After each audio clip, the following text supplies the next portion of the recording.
ایمان کا 59 نمبر پر شعبہ ہے غلام پر آقا کے حقوق۔ غلام پر آقا کے حقوق یعنی غلام کے ذمے کیا حقوق ہے۔ ابھی تو بات چلی پچھلے شعبے میں کہ آقا پر غلام کے کیا حقوق ہیں، اب غلام پر نوکر پر اپنے آقا کے کیا حقوق بنتے ہیں۔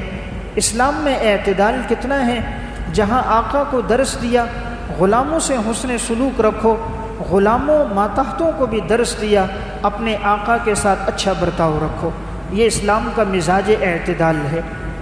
قرآن کریم میں اللہ رب العزت نے بھی اس کا تذکرہ فرمایا اور احادیث مبارکہ میں بھی اس کا تذکرہ موجود ہے۔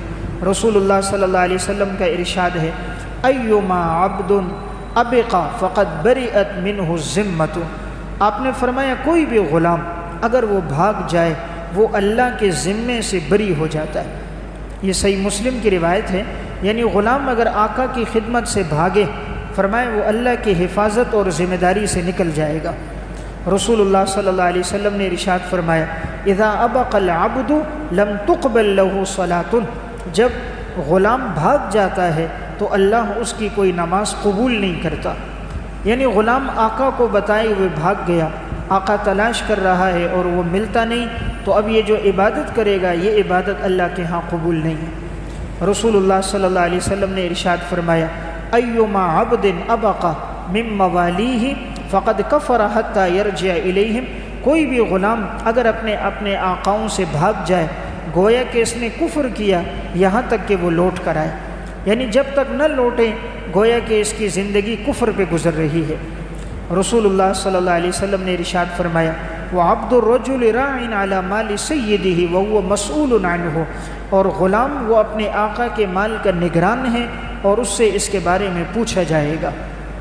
رسول اللہ صلی اللہ علیہ وسلم نے ارشاد فرمایا العبد اذا نصح سیدہ، جب غلام اپنے آقا کا خیر خواہ ہو، وَأَحْسَنَ عِبَادَةِ رَبِّهِ، اللہ کی عبادت بھی اچھے طریقے سے کرتا ہو، كَانَ لَهُ أَجْرُهُ مَرَّتَيْن، اللہ تعالیٰ اس کو ہر عمل کا ڈبل اجر دیتا ہے۔ تو یہ صحیح بخاری کی روایت ہے، آپ صلی اللہ علیہ وسلم نے فرمایا کہ یہ اپنے آقا کا بھی حق ادا کر رہا ہے، اللہ کا بھی حق ادا کر رہا ہے، تو اللہ اس کو ڈبل اجر دے گا۔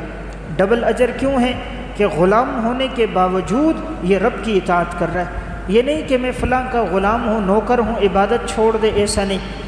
جیسے کوئی انسان دوسرے کا ملازم بن جاتا ہے، فرض نماز نہیں پڑھتا، جی میں نوکری کرتا ہوں ٹائم نہیں ملتا، میں فلاں کے پاس کام کرتا ہوں وہ مجھے نہیں چھوڑتا، تو جو بھی ہو سب سے پہلے انسان مسلمان ہے، بعد میں وہ کئی نوکر اور ملازم ہے۔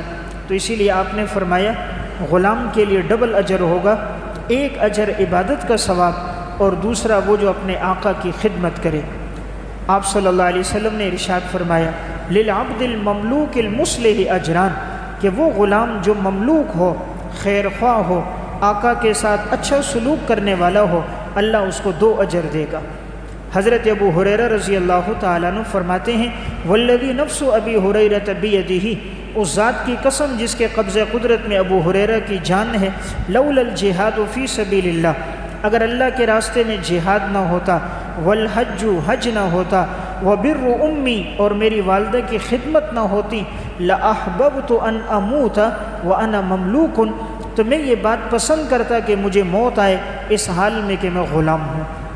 یعنی غلام کا اتنا اجر و ثواب ہے، اگر وہ اپنے آقا کی خدمت کرتا اور عبادت کرتا ہے تو ہر عمل پر اللہ اسے ڈبل اجر دیتا ہے۔ تو حضرت ابو ہریرہ رضی اللہ تعالیٰ عنہ فرما رہے ہیں اگر جہاد فی سبیل اللہ، حج اور ماں کی خدمت کی بات نہ ہوتی تو میں یہ پسند کرتا کہ مجھے موت آئے غلامی کی حالت میں، یعنی مجھے ہر عبادت کا ثواب دگنا ملے۔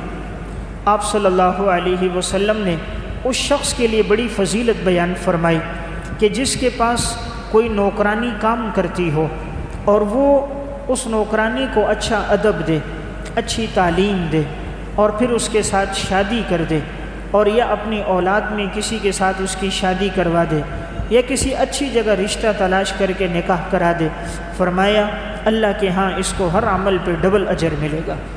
رسول اللہ صلی اللہ علیہ وسلم نے فرمایا ایما رجل کانت لہ جاریۃ، اگر کوئی شخص ہو جس کی باندی ہو، فأدبہا، وہ اس کو ادب سکھائے، فأحسن تادیبہا، بہترین ادب سکھائے، وعلمها فاحسن تعلیمها، علم سکھائے اور بہترین علم سکھائے، واعتقها، پھر اس کو آزاد کر دے، وتزوجها، اور اس سے شادی کر دے، فلہ اجران، اس کے لیے ڈبل اجر ہوگا، وایما عبد مملوک، اور کوئی بھی غلام ادا حق اللہ و حق موالیہ، اگر وہ اللہ کا اور اپنے مولا کا حق ادا کرے، فلہ اجران، اس کے لیے ڈبل اجر ہوگا۔ دیکھیں اس حدیث میں آپ صلی اللہ علیہ وسلم نے یہ فرمایا کہ اگر کسی کی خادمہ ہو، کسی کی نوکرانی ہو، ماتحت ہو، اور یہ اس کو ادب سکھائے، بہترین ادب۔ عموماً انسان نوکروں کو تعلیم نہیں دیتا، اپنی اولاد کو دے گا اچھی سے اچھی تعلیم، انہیں ادب سکھائے گا اچھے سے اچھا ادب، انہیں اسکول ٹیوشن اچھی سے اچھی جگہ پڑھائے گا۔ نوکرانیوں کو، ان کی اولادوں کو اول تو انسان کہتے ہیں اس کو ضرورت ہی نہیں، اور اگر کہیں داخل بھی کروائے گا تو سب سے نچلے درجے کے تعلیمی ادارے میں، تاکہ اس پر بوجھ نہ ہو۔ تو آپ نے فرمایا کہ جو اپنے ماتحت کو تعلیم دے، اچھی تعلیم، ادب سکھائے، بہترین ادب، پھر اس کو آزاد کر کے نکاح بھی کرے، اس کے لیے ڈبل اجر ہے۔ اس لیے کہ یہ نفس پہ بہت بھاری ہے۔ کل تک جو نوکرانی تھی، آج اس نے اس کو ملکہ بنا دیا، اپنے گھر کا سردار بنا دیا، اپنی زندگی کا رفیق حیات بنا دیا۔ تو جو عمل نفس پہ بھاری ہوتا ہے اس کی فضیلت اللہ کے ہاں بہت زیادہ ہوتی ہے۔ تو بہرحال یہ ایمان کا 59 نمبر پر شعبہ ہمیں یہ بتا رہا ہے کہ انسان غلام پر آقا کے حقوق لازم ہے اور وہ اپنے آقاؤں کے حقوق کی ادائیگی کرتا رہے۔ تو دیکھیں شریعت کا مزاج اعتدال، جہاں غلام کو حکم دیا وہیں آقا کو بھی حکم دیا، دونوں طرف شریعت نے برابری رکھی۔ آپ صلی اللہ علیہ وسلم نے ارشاد فرمایا کہ وہ غلام جو اپنے آقا سے بھاگ کر جائے، جب تک لوٹ کر نہ آئے اس کی نماز اللہ کے ہاں قبول نہیں۔ وہ عورت جس کا شوہر ناراض ہو، جب تک وہ راضی نہ ہو اس کی عبادت اللہ کے ہاں قبول نہیں۔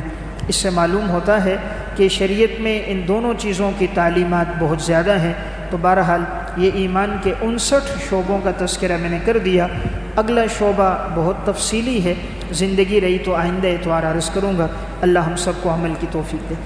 ربنا آتنا فی الدنیا حسنہ وفی الآخرۃ حسنہ وقنا عذاب النار۔ اللہم انک عفو کریم تحب العفو فاعف عنا یا غفور یا غفور۔ یا اللہ ہم سب کے چھوٹے بڑے، صغیرہ کبیرہ، خفیہ اعلانیہ تمام گناہوں کو معاف فرما۔ ہم میں سے جو پریشان حال ہیں ان کی پریشانیاں دور فرما، جو حاجت مند ہیں ان کی جائز حاجتوں کو پورا فرما۔ مولا کریم ہم سب کا یہ بیٹھنا اپنے دربار میں قبول فرما، اسے ہمارے لیے نجات کا ذریعہ بنا، اور ہم سب کا خاتمہ ایمان پہ فرما۔ صلی اللہ تعالی خیر خلق محمد وعلی آلہ وصحبہ اجمعین برحمتک یا